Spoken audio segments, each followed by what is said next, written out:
Henry and the Frickin' Rain. The rain had been stronger than usual on the island of Sodor. All the engines had to be very careful as the rails were slippery and wet. Parts of the line were flooded, causing the trains to run late. The passengers didn't like that at all. "You suck," said one of them. "Piss off," said Thomas.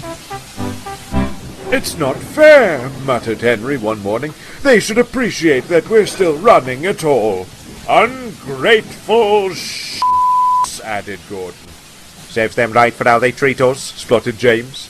Well, I think it's nice," said Percy. "People always look so excited whenever I enter a station now." "That's because they think you're a passenger train," grumbled Gordon. "Well, yes, but I still like the attention," peeped Percy. Henry hated the rain most of all.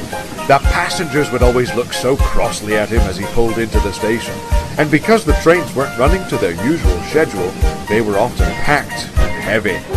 "Shit!" the coaches would say as their doors finally slammed shut. During the journey, the passengers would complain further. "Fuck this," they'd say. "This coach smells like dog shit," shouted one.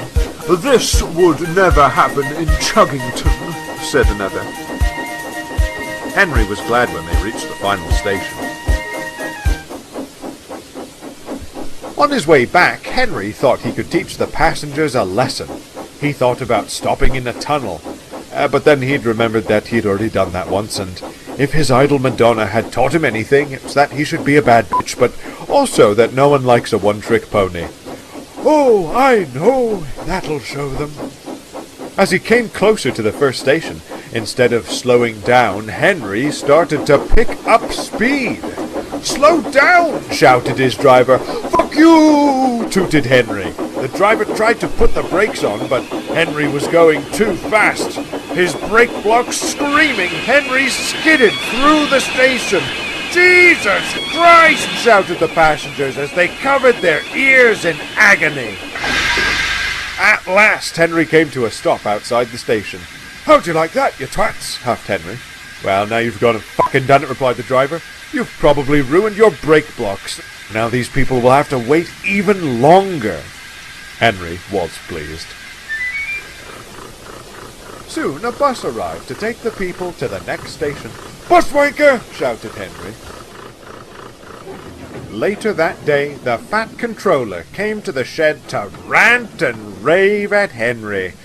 Henry didn't mind, as he had heard it all before, and he knew that the real reason the Fat Controller was angry was because his wife was having an affair with Toby's fireman. Henry closed his eyes as he felt the rain starting to leak through the shed roof. He was soon fast asleep, knowing that while he was sure to be punished for his actions at a later time, at least now he had some nice passenger-free days at the works to look forward to.